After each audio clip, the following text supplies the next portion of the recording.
le mouvement relatif. Objectif de la vidéo: démonstration des relations suivantes. Système d'axe tournant, on démontre la relation 9 et on démontre la relation 20. La première, c'est la vitesse. La deuxième, c'est l'accélération. Système d'axe mobile d'un mouvement quelconque, on démontre deux relations, la relation 24 et la relation 30 ou bien 31. Le contenu de cette vidéo: un petit rappel, puis système d'axe tournant avec les différentes vitesses et les différentes accélérations. Système d'axe mobile d'un mouvement quelconque, la même chose, différentes vitesses et les différentes accélérations. Rappel: dans un repère galiléen, un vecteur position OM. OM est défini par x, EX, plus y, EY, plus z, EZ. Le vecteur vitesse,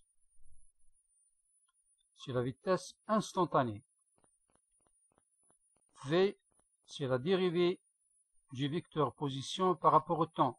Ce vecteur est donné par dx par dt EX plus dy par dt EY plus dz par dt EZ. EX, EY, EZ sont des vecteurs constants. Donc V égale à x point EX plus y point EY plus z point EZ. Le vecteur accélération. A, c'est la dérivée de la vitesse par rapport au temps. Donc c'est x de point EX plus y de point EY plus z de point EZ. On commence par le système d'axe tournant, soit R, O, X, Y, Z, un système absolu, comme le montre cette figure. R', O, X, Y, Z, système de coordonnées tournant.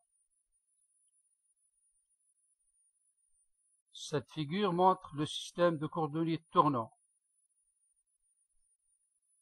Petit x, petit y et petit z. Avec une base EGK, soit un vecteur OM variable avec le temps. Donc OM égale à x, EX plus y, EY plus z, EZ. On a ici EX égale à I, EY égale à J et EZ égale à K. La dérivée de ce vecteur par rapport au repère tournant R', donc dOM par dt dans R' égale à dx par dt fois I plus dy par dt fois J plus dz par dt fois K. R' désigne le repère tournant. La dérivée de ce vecteur dans le repère R. Nous avons dOM par dt dans R égale à dx par dt fois I plus x di par dt plus dy par dt fois J plus y dg par dt plus dz par dt fois K plus z dk par dt. Parce que IJK sont liés au repère mobile. Nous avons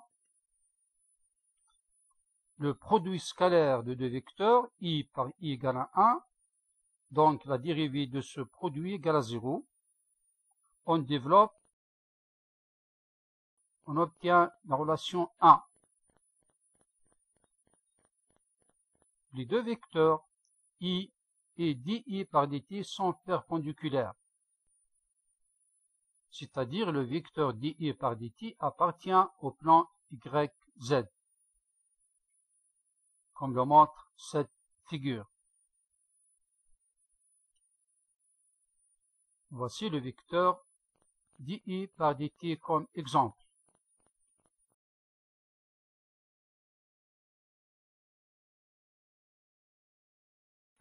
Donc, dI par dt égale à C1 fois G plus C2 fois K. C'est-à-dire, il est fonction de J et de K.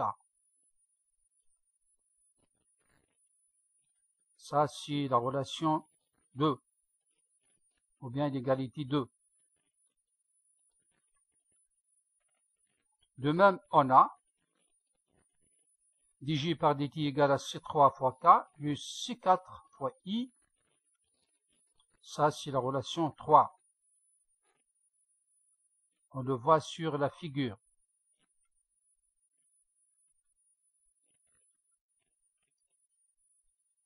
Et dk par dt égale à 6,5 fois I plus 6,6 fois J.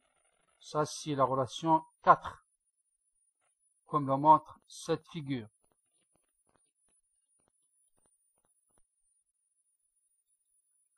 On emploie I.J égale à 0, le produit scalaire de deux vecteurs perpendiculaires, donc sa dérivée égale à 0. On développe I.dj par dt plus J.di par dt égale à 0. Ça, c'est la relation 5. On remplace dans l'équation 2 J.di par dt égale à J. Entre parenthèses C1 fois J plus C2 fois K égale à C1. Ça, c'est un scalaire. J.di par dt égale à J. Entre parenthèses C1 fois J plus C2 fois K. J.J égale à 1. Donc, on a ici C1. J.K égale à 0. Deux vecteurs perpendiculaires. On remplace dans 3. On trouve I.dj par dt égale à C4. Et d'après l'équation 5, C1 égale à moins C4. Nous avons ici J.di par dt égale C1 et on a I dj par dt égale à C4. C1 plus C4 égale à 0. Donc C1 égale à moins C4. On emploie I.K égale à 0. Leur dérivée égale à 0 aussi. On développe, on obtient la relation 6. On remplace donc 4. On trouve I.dk par dt égale à 6,5. On a ici I.I égale à 1, donc on a ici 6,5 et I.J égale à 0. Donc on aura ici 6,5. On revient à l'équation 1. K dI par dt égale à C2. On remplace ici dI par dt, donc on trouve ici C2. L'équation 6 nous donne C2 égale à moins 6,5. On emploie ici J.K égale à 0. On développe, nous obtenons l'équation 7. Et on remplace dans l'équation 3. On trouve K.dj par dt égale à C3. Et d'après l'équation 4, J dk par dt égale à 6,6. Et l'équation 7 nous donne C3 égale à moins 6,6. nous obtenons ce système d'équations, dI par dt, dG par dt et dK par dt. D'après les démonstrations précédentes, on remplace ces constantes. Donc on a dI par dt égale à C1 fois G plus C2 fois K. Nous avons dG par dt égale à C3 fois K moins C1 fois I. Et dK par dt égale à moins C2 fois I moins C3 fois J. On revient à la relation de la dérivée. dO1 par dt dans R égale à dx par dt fois I plus dy par dt fois J plus dz par dt fois K plus x dE par dt plus y dg par dt plus z dk par dt. On calcule ce terme, ce dernier terme, en employant les résultats précédents. Et après arrangement, on trouve ce terme x dE par dt plus y dg par dt plus z dk par dt égale à ce déterminant IJK C3 moins C2 C1 X Y Z égale à ce déterminant IJK C3 moins C2 C1 X Y Z. Si on pose oméga 1 égale à C3, oméga 2 égale à moins C2, oméga 3 égale à C1. Donc ce terme est donné par le déterminant IJK oméga 1, oméga 2, oméga 3, X, Y, Z. Ça égale le produit vectoriel du vecteur oméga fois le vecteur OM.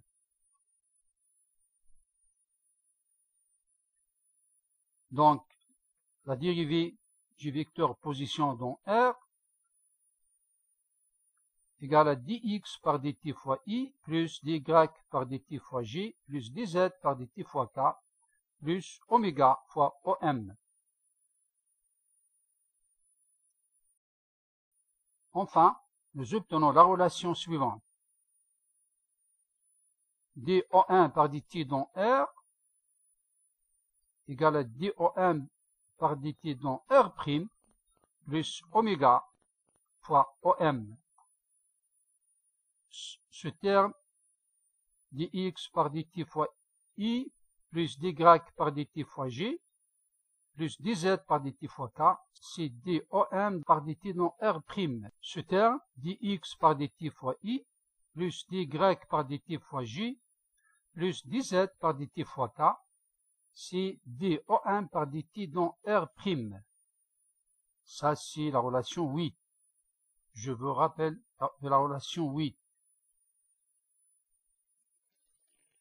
dOm par dt dans R, c'est la dérivée par rapport au repère fixe. dOm par dt dans R', c'est la dérivée par rapport au repère mobile.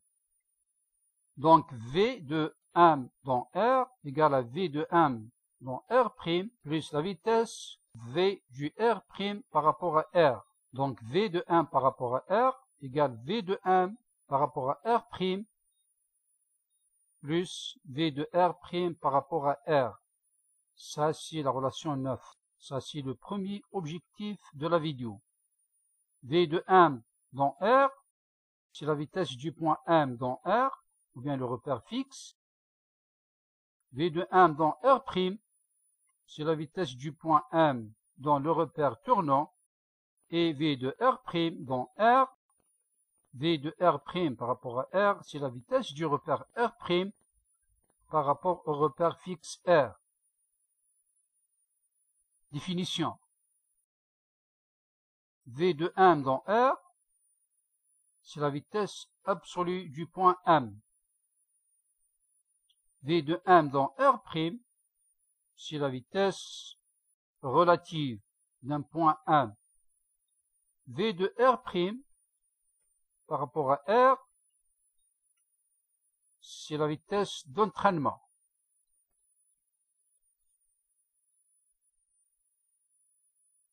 Étude de l'accélération. Si on pose d de r à la puissance 2 égale la dérivée seconde par rapport au temps dans r. Et dr' à la puissance 2 égale la dérivée seconde par rapport au temps dans r'. Opérateur de dérivée secondaire. On a ici des opérateurs de dérivée secondaire. Et selon cette équation, je peux mettre OM en parenthèse. Ça, c'est l'équation 10, ou bien la relation 10. Nous avons la dérivée d'ordre 1,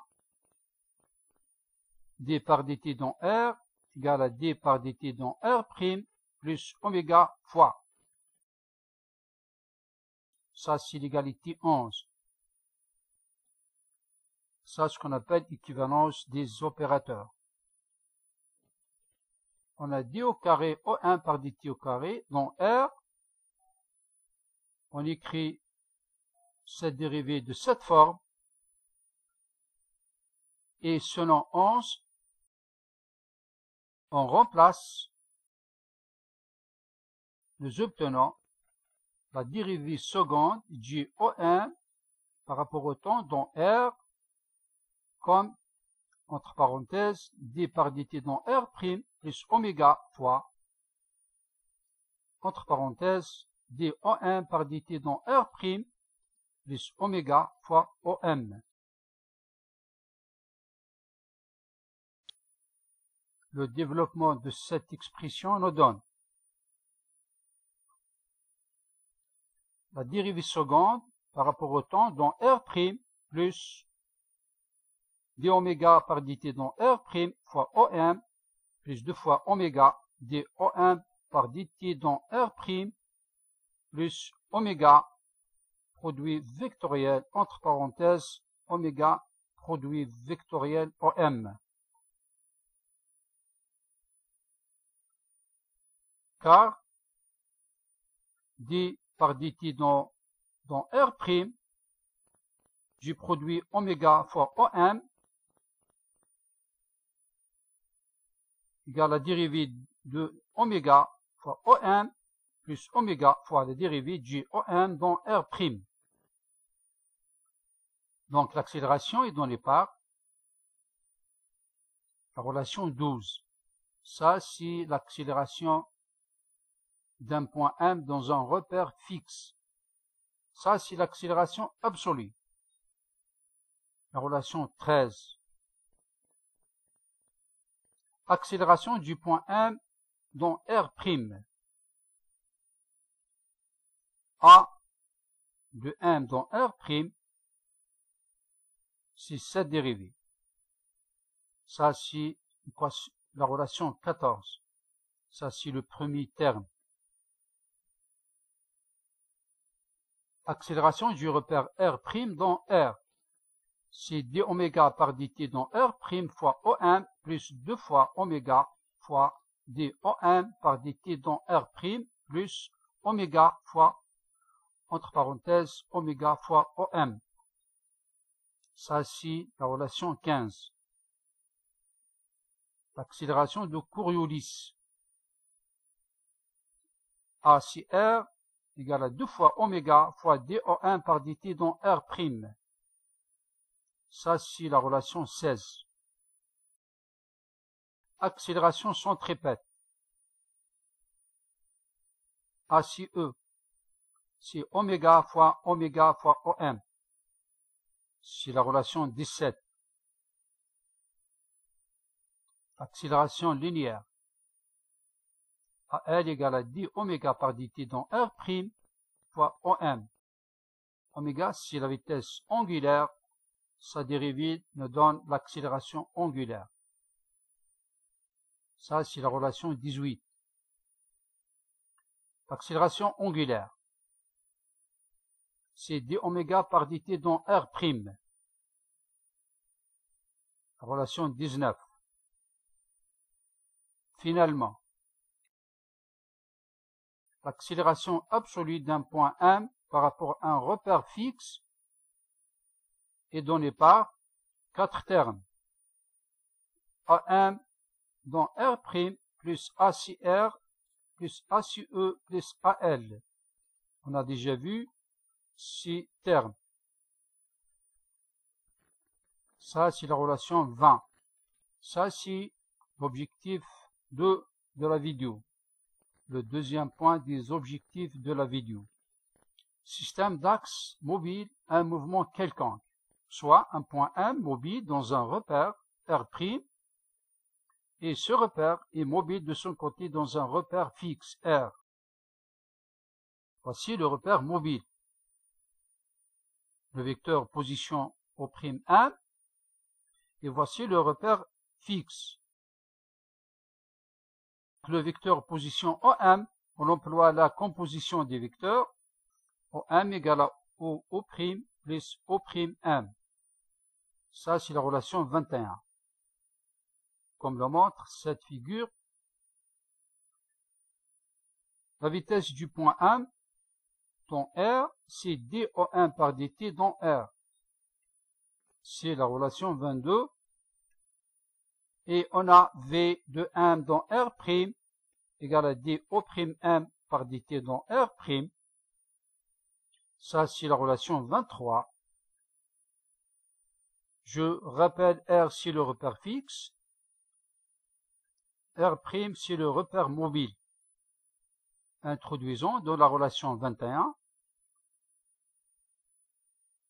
V de M dans R, c'est la dérivée du vecteur position dans R.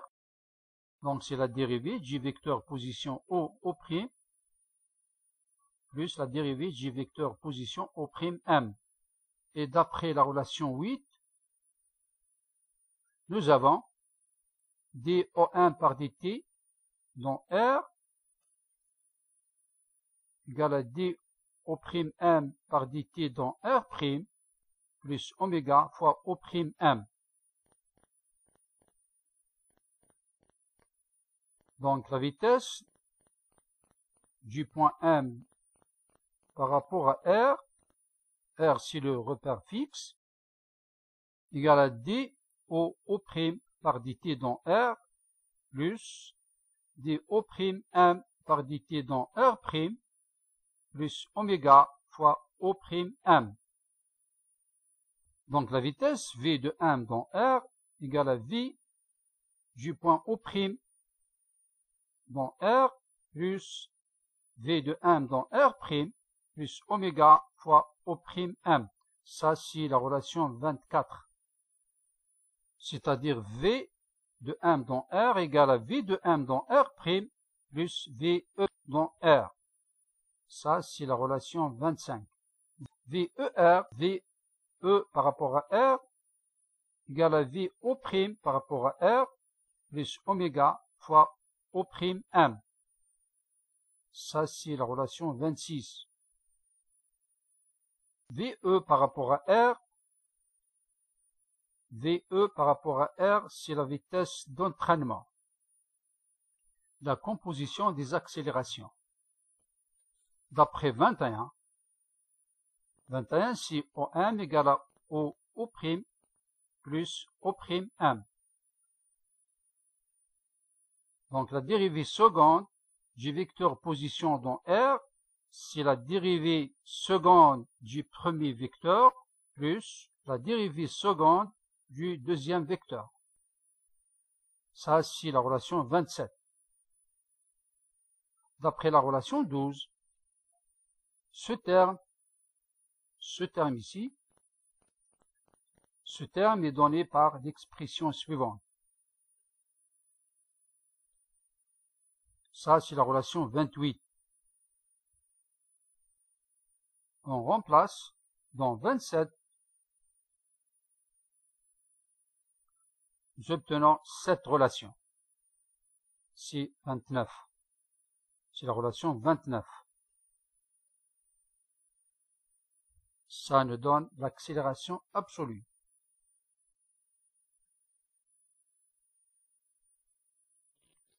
Ça, c'est l'accélération du point M par rapport au repère fixe R, ou bien l'accélération absolue. AM est donné par 6 termes, AO' dans R, si ce terme, plus ce terme, le deuxième terme, d oméga par dt ici, oméga point, fois OM, plus 2 fois oméga, V de M dans R', plus ce terme. Ça, c'est la relation 30, ou bien l'égalité 30. Donc, l'accélération du point M dans R, ou bien par rapport à R, égale à A de M dans R', plus l'accélération d'entraînement dans R, plus l'accélération de Coriolis. Ça, c'est la relation 31.